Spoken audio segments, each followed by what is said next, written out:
Each year, we do take a moment to recognize why we come here year after year, and it is for women like Kara Skaffelstad. I got a chance to talk to Kara this morning. She is an amazing young woman, and you're my new hero. You're quite a young lady. So please give her a warm welcome as she shares her story with us this morning.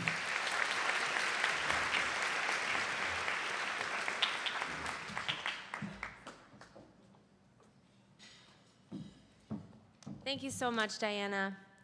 It is such a pleasure to be here to speak with all of you about my personal fight against breast cancer. I'm already tearing up. Today, I brought something that means very much to me, and no, not just my family. Love you guys. I brought this, which is my survivor sash that was given to me at the walk.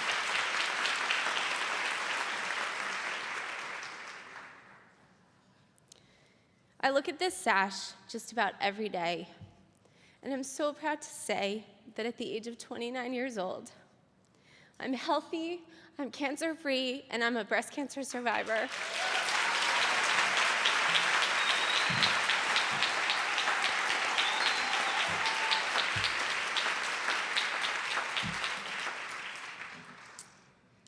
The date was December 12th, 2008. To me, it was officially known as the day I was struck with the unlucky stick. But little did I know that looking back on it all, it was actually the day that I was struck with the lucky stick, and that the years to come, though hard, would be the best 2 years of my life. At the age of 26, I was living my life as a single girl in New York City. I had recently started talking to a boy named Nate. And on December 7th, Nate and I went on our first date. It was amazing. For the next week, I had several doctor's appointments and kept breaking dates with him. And Nate kept thinking that I was blowing him off, but little did he know I was with my support system, my mom and my sister, trying to make sure that I did not have breast cancer. But just 1 week later, I was diagnosed with stage 4, HER2 positive, estrogen receptive, non-BRCA gene breast cancer. There really isn't a word for how I felt when I heard the words, "Your test came back and you have cancer." My first thought, I feel so bad for my mom. I don't know if she can handle this. My second thought was, holy crap, what does this mean? So that same day, I broke my date with Nate yet again. I told him to come over a few days later to my apartment to talk. And this would be the first time he'd ever come to my home. He came in, he sat down on the couch, and I was so nervous. I probably drank a half a bottle of wine before he got there. And so finally, with my little chin quivering, I worked up the courage to say, "Nate, I have breast cancer." And he looked at me, and he put his hand right on top of my hand. And he said, "What do we do next?" And that's how we handled getting through breast cancer. And we call him Nate the Great.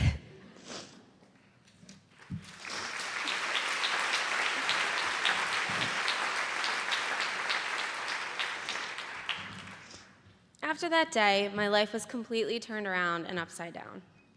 First, I had a double mastectomy with lymph node removal. Then, because I was 26 at the time and set to have chemotherapy, they recommended egg retrieval. And do you want to know how many little eggs I have in a freezer in Boston? I have 32 eggs.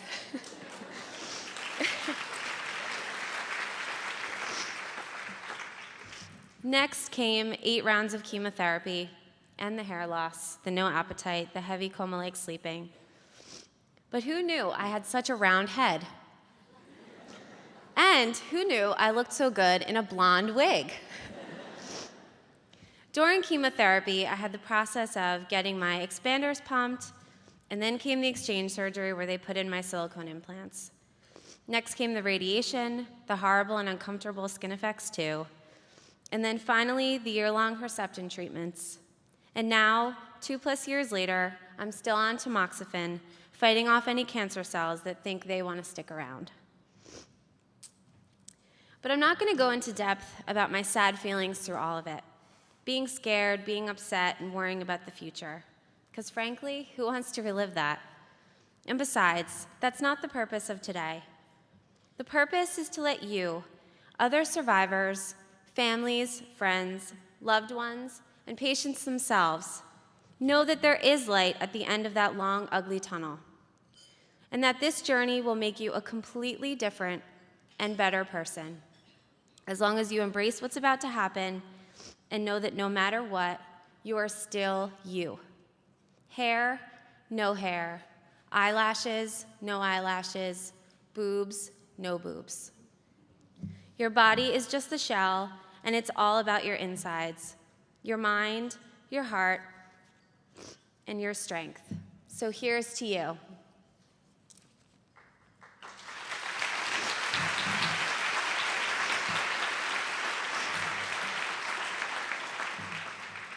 When I was asked to speak today, I thought of some lessons that I learned along the way that I truly feel were part of my treatment, but had the best side effects.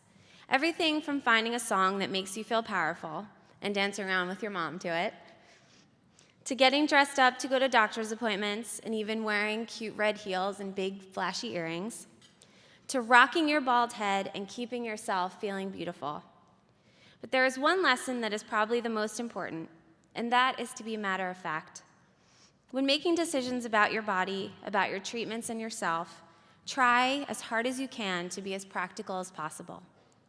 Push the emotion out of your head and think logically about the situation. When my doctor told me that I had breast cancer in my left breast at the ripe old age of 26, they did not outright recommend a double mastectomy, but they told me my chances of getting breast cancer in my right breast would increase by 1% every year. Now, my goal through this all was to never in my life hear again that I had breast cancer. So if I did the math, then by the time I was 36, I had a 10% chance of getting breast cancer again. Then by 46, a 20% chance. You get the picture. I remember thinking, I don't want to get to the day when I have to decide about having my breast removed. But you know something? The day came and went.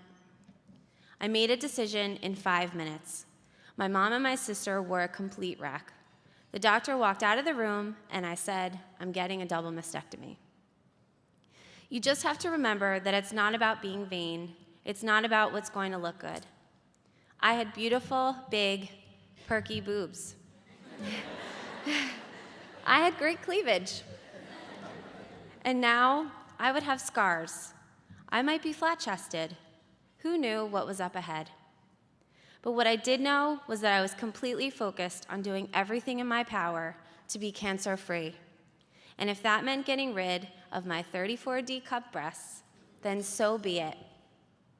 New boobs or no boobs, I would live cancer-free.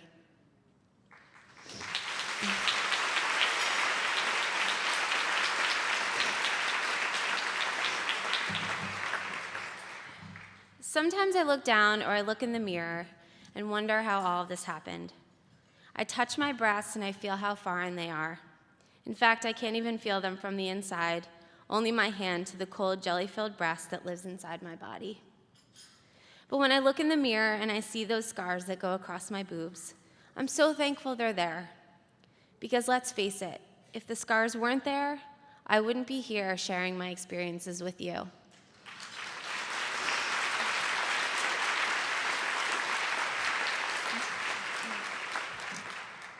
After I was finished with treatment, I was really seeking a way to get involved with breast cancer awareness. So last year, I walked in the Making Strides Against Breast Cancer walk. I asked family and friends to join me, and when signing up to raise money, I actually thought it might be a very daunting task. But in a very short time, people came out of the woodwork and donated tens, 20s, and even hundreds of dollars. I was just excited I could help in any small way. But going to the walk was an experience in itself. For me, this wasn't just about walking. This was about celebrating me and all of the other amazing survivors who are walking along with me. Nate, my friends and family walked alongside of me with loving Cara shirts on, the name of the fund that was set up for me during my treatment. Not only did I feel powerful walking with my closest friends, my boyfriend and family, but when I walked up to the counter and was presented with my survivor sash, I couldn't catch my breath. I was crying with such happiness. It was better than graduating college, better than getting a huge raise. Then, when I went over to give them the money I had fundraised, they started yelling and blowing horns and cheering because I had made pacesetter status. I was completely overwhelmed with emotion. I was so proud of myself that I had survived the last 2 years, and the American Cancer Society was there to honor me. But all in all, I want you to leave today knowing that breast cancer is a very scary thing, and it does take a long time to get through. But you will become more powerful, more intelligent, and more beautiful than you ever have been in your whole life. There's something about feeling like you've been targeted to handle this disease, but you must believe in your heart and in your head that you will get through it. Looking back on the last 2+ years, I've gone through so many changes. I've beat the heck out of cancer, I've found the greatest love with Nate the Great, and I've become the woman that I always knew existed inside of myself. I'm here today to let you know that just when you think you're hit with the unlucky stick, there may be happiness, health, love, and strength right around the corner. And maybe God is just trying to save your life. Thanks to you and to the American Cancer Society for allowing me to share my experiences with you. I wish you all the very best and can't wait to see you at the walk in October.